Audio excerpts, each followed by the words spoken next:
The title of this episode is The Five Skunks of the Apocalypse. This is Jack Lynch. This is an occurrence that has happened over 47 years, starting in 1965 and maybe ending in 2012. This is being recorded July 21st, 2020. This has occurred starting in upstate New York, ending all the way out here in Hillsboro. It involves myself. It involves my Boy Scout leader, Babby. It involves Rhoda Landells, also known as Rhoda Outdoor School. It also involves my wife, Patty. It involves my mother-in-law, Rosie Viol. And it also involves Cousin Tom and some anonymous sufferers. I guess you could say over 47 years, some skunks have played a pivotal role in my life. The first one involved Boy Scouts and the Boy Scout camp. We went up to Beach Mountain Boy Scout camp.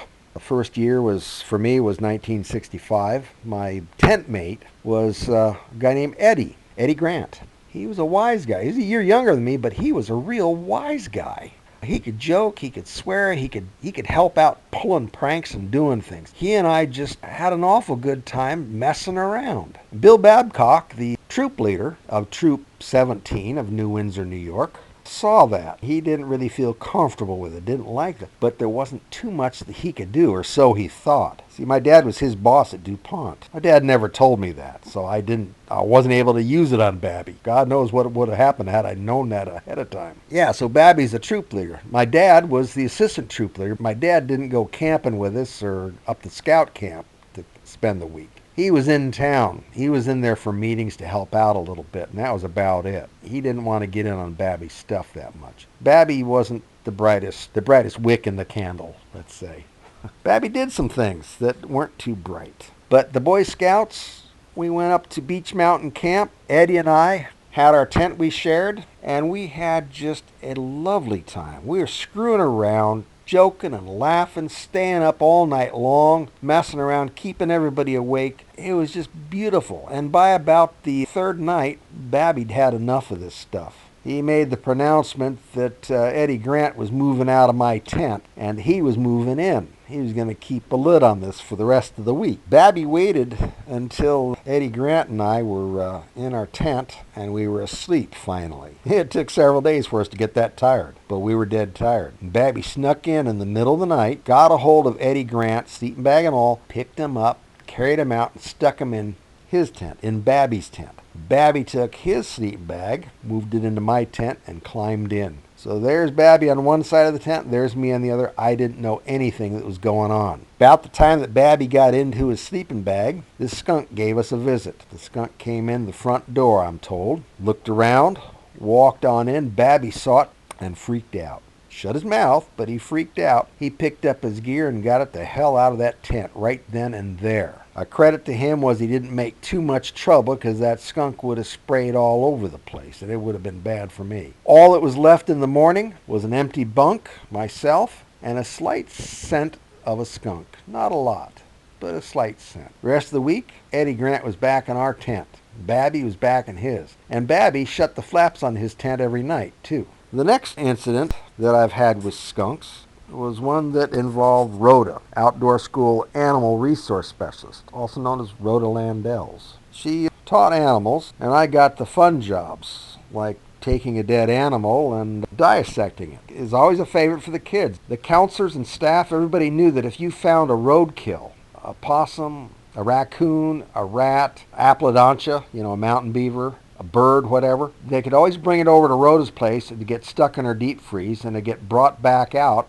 maybe months or years later, thawed at Outdoor School for dissection. Someone had gotten a roadkill skunk. The thing hadn't been flattened. It had just gotten its head smashed a little bit. And it hadn't squirted out. But it was firmly frozen in her deep freeze. The time came at Outdoor School, I think that was the fall of 1975 at Camp Howard Outdoor School, that she decided that she's going to clean out her deep freeze of these dead animals, and we would be dissecting one animal a day until they're all gone. It was my turn to do the dissection, and this day it was the dead skunk. What I didn't realize was this dead skunk had a lot of things going for him. He had a full gland of skunk stink. He'd rotted considerably before he got picked up and put in the deep freeze. And when he thawed out, that spurred a whole new round of stink like I'd never smelled before. I opened him up very carefully. Didn't get squirted, but the smell that emanated was so strong and so bad. Without getting any liquid on me whatsoever, the stink was in my hair, in my mouth, on my clothes. The kids that were there with me, the same thing with them. You could smell us coming just from the fumes from this skunk. It was so nasty.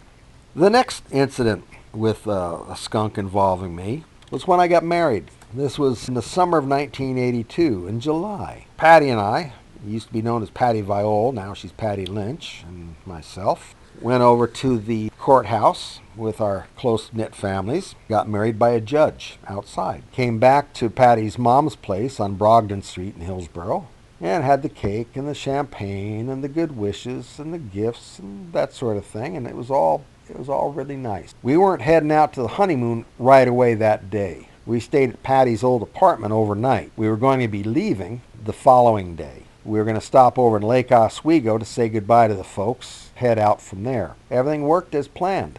When we got married, the judge called me into his chambers. I was going to give him a $50 payoff. Had my dad do that. He was the best man. And the judge said, by the way, Mr. Lynch, you saw those two prisoners coming down the steps? I said, yeah. He says, we're going to have to hurry this thing up because I've got to see them in the courtroom in about 10 minutes. They're to be sentenced. They're each getting about 14 years in state pen. He says, between you and me, I certainly hope your marriage lasts longer than their sentence does. Anyway, the next morning after that wedding, Patty and I get up. We head over to Lake Oswego, get congratulations again, see a neighbor, get the car loaded up with some of my junk, and we're heading down Wembley Park Road on our way to our honeymoon. At the side of that road on Wembley Park was an old dead skunk. He was a little bloated, but I thought, I love running over old dead crap. That was a big mistake. He was well rotted too. When I ran him over, he didn't spray. His guts and everything else that were just jelly splashed up underneath the wheel well. And there they stayed. The smell was horrendous. As long as we were driving 50, 60 miles an hour, things weren't bad. The minute you slowed down or stopped, the smell would come back. I figured by the time we got out on the freeway a little ways, it'd all be gone. No big deal. It wasn't. We got up to the honeymoons area, parked the car, went in the cabin, and the smell, you could smell it. Next few days, we'd go somewhere, you'd smell it. It wasn't until we finally got back to Portland after our honeymoon that we went through the car wash, got everything sprayed out, and a week or two after that, the smell finally dissipated. I can tell you, I'm not doing that again.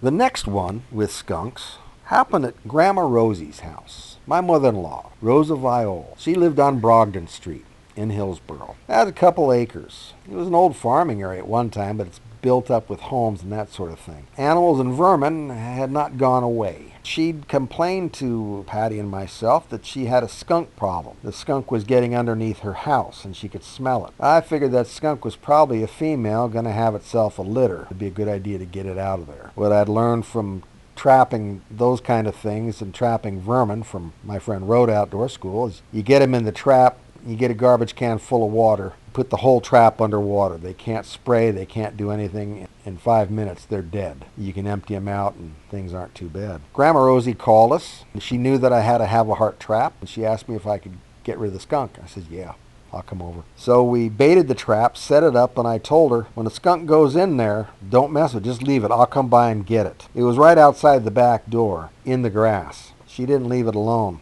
The skunk was caught pretty quickly. She decided to move the trap out of the way so she wouldn't have to smell it. Well, doing that caused that skunk to spray all over the place. She got it on her, and the grass all around that area got skunk spray on it. This was grass that had dew on it. So the spray wasn't going to dry. It wasn't going to go away. It was going to sit there as a real trap. She called, let us know that she'd got the skunk. We got over there, and the trap had been moved, and the skunk spray was all over. You get it on you, you round it. The stuff was so strong, it was bitter. You could taste it, the metallic, bitter taste of skunk spray. I'd never experienced that before. It was nasty. It was darn nasty. But we did get the trap, and we did take it, drown them, and we did get rid of them without too much more trouble. Problem was there was still one more skunk, but we cleaned the trap up real good, put some more bait in it, told Grandma Rosie, don't mess with the trap, just leave it, I'll take care of it. My plan, of course, is put some plastic over top of it and move it. If he sprays, he doesn't get you. Well, she learned her lesson. It didn't get messed with. It got trapped, it got killed.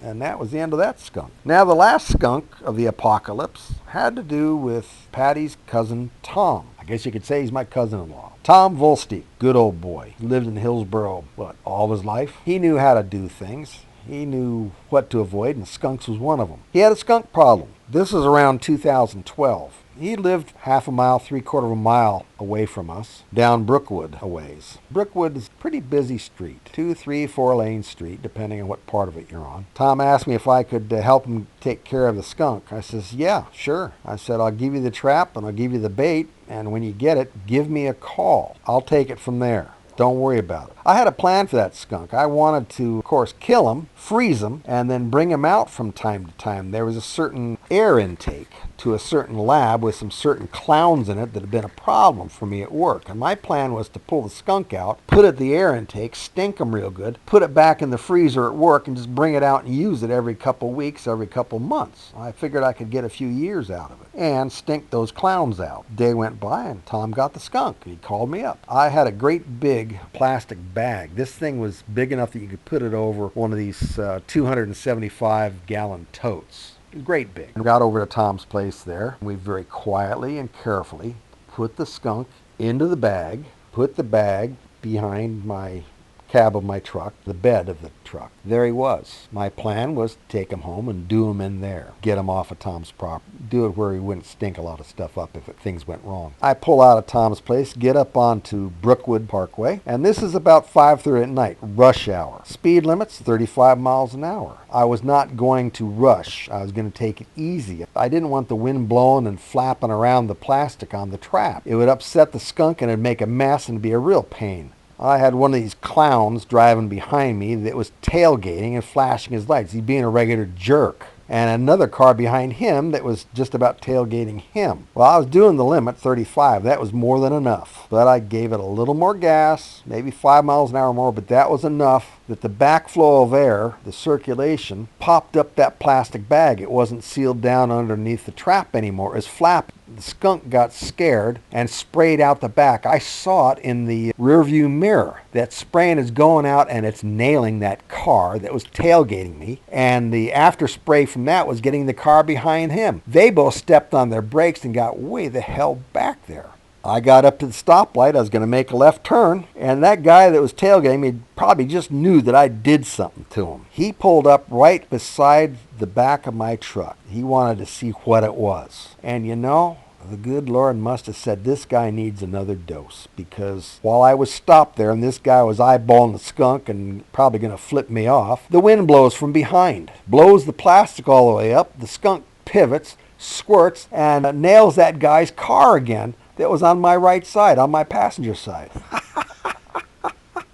He pulls away, can't get away fast enough. He's heading east, I'm heading west. That other car behind him stayed way, way back. I got the skunk home, pulled into the side driveway there, away from the house, pulled the plastic bag off, and decided that this skunk needed to live. He'd done his job, he'd served a good purpose, he needed to be rewarded.